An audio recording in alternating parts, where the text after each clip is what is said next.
Greetings, fanboys and fangirls and fan people of all ages. Jared here with another review from Fanboys Forever. Today we're going to be having a look at the brand new He-Man and the Masters of the Universe Battle Cat. Now this is based on the new Netflix CGI series, and I really love the design of Battle Cat in that show, so I've really been looking forward to getting a look at the actual toy.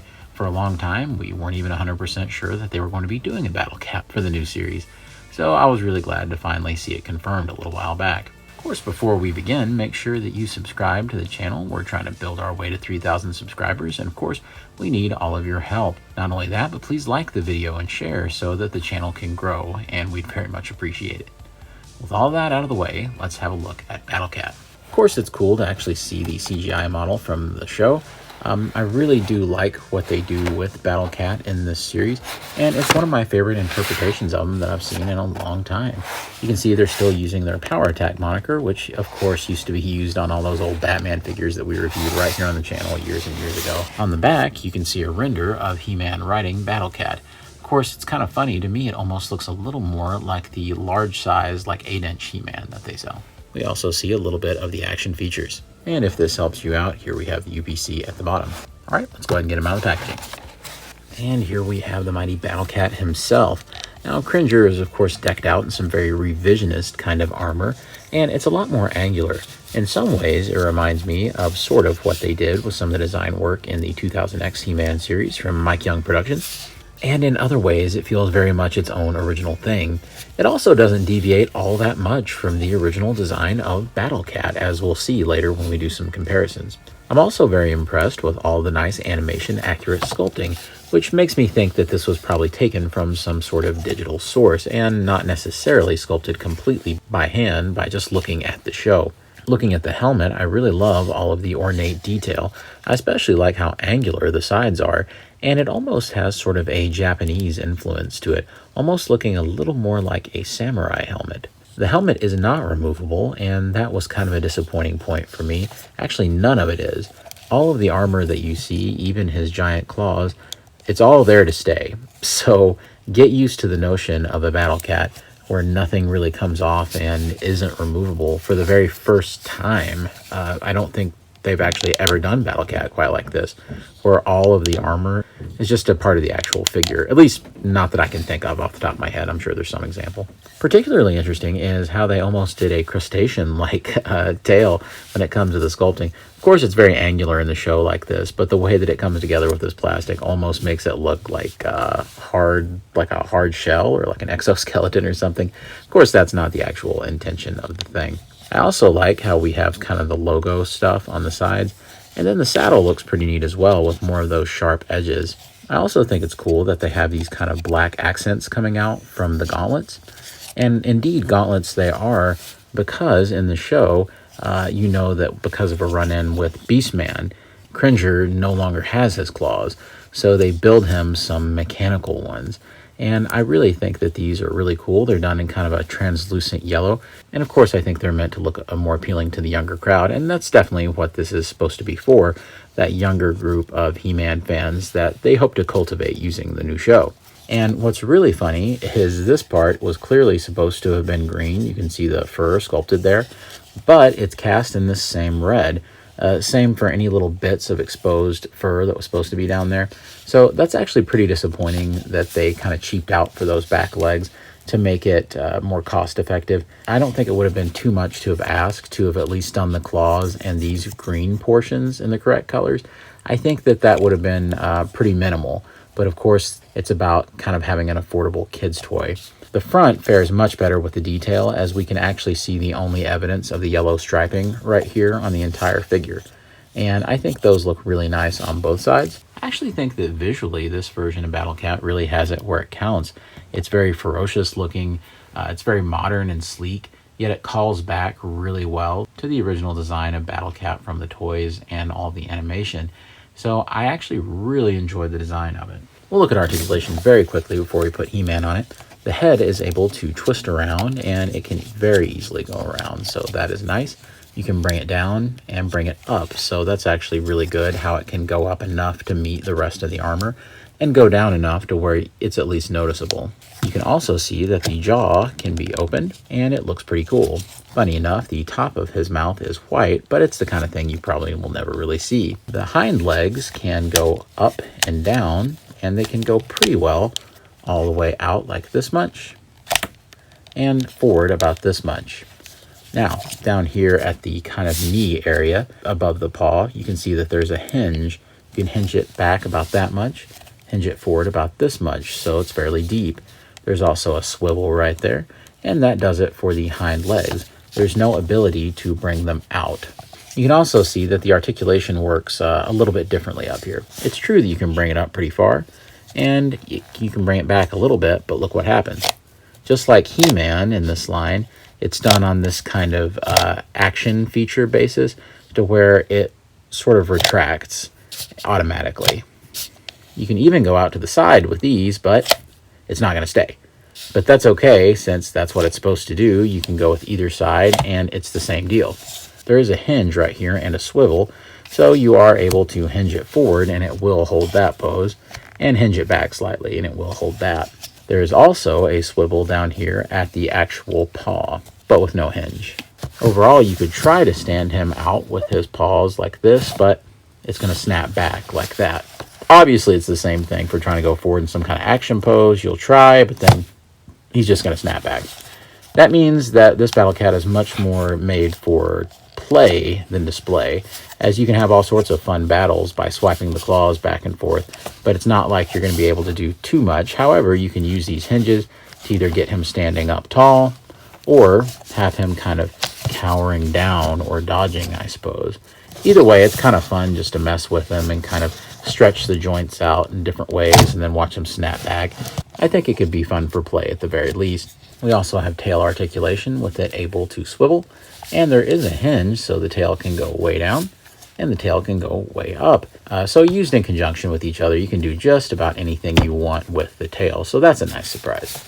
However, just be aware that you're not going to be dealing with the standard articulation methods here. This is much more about being a fun toy. Of course, let's not kid ourselves. One of the very most important elements of any Battle Cat is how the intended He-Man looks upon the saddle. Here, using the new He-Man figure from this line, you can see that there's something interesting going on here because there's actually two slots. That means that the loincloth portion of the He-Man sculpt is meant to kind of tab in. And here we have He-Man himself with his trusted companion Battle Cat.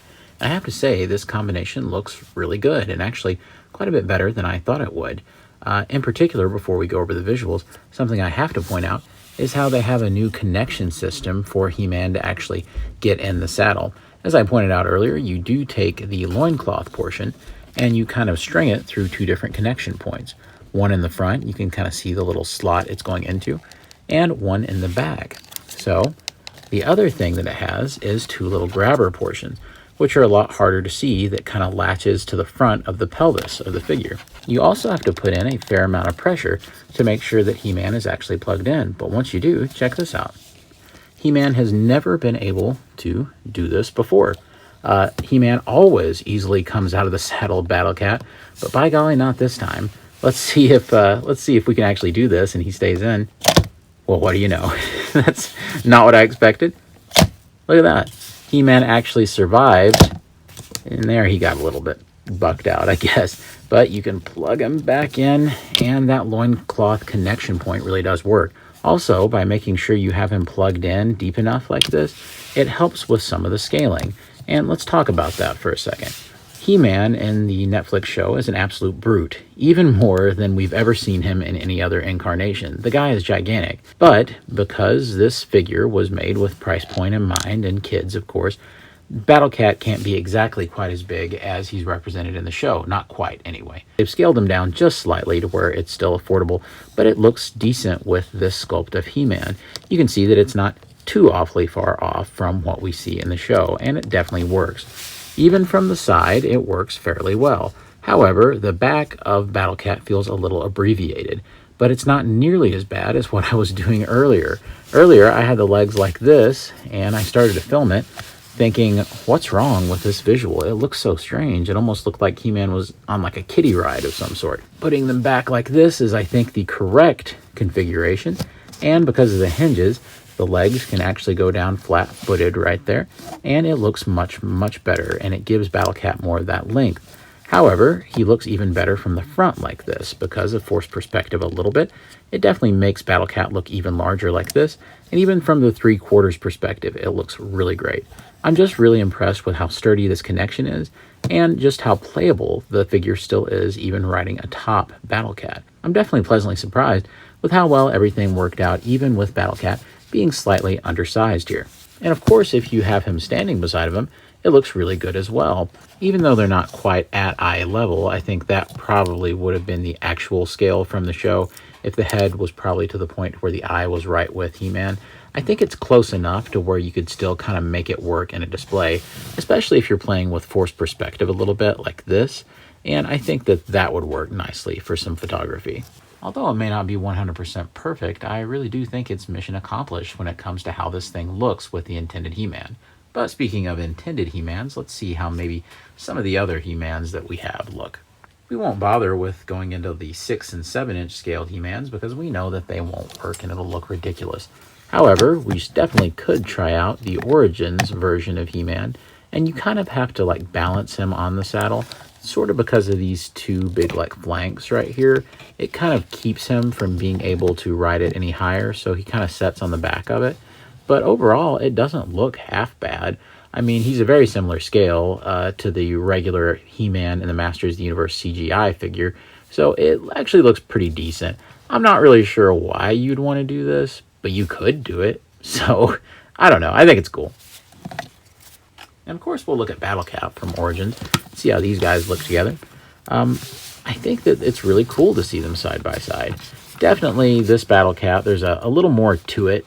Definitely because it's more based on that kind of 80s Big Jim sculpt, if you know the story behind how Battle Cat came about. But I think it looks pretty good together. Definitely this is a little smaller and there's a little bit less heft to it. But then again, this guy is pretty hollow, so the weights end up feeling fairly similar. I do think it's a very sleek kind of modern redesign of the original Battle Cat. And I think the best part is that they don't look a million miles apart from each other or anything. It's still a green tiger wearing kind of dark red armor, and I think it looks really nice. So I definitely think these guys are cool to see together. Of course, this is kind of a silly comparison.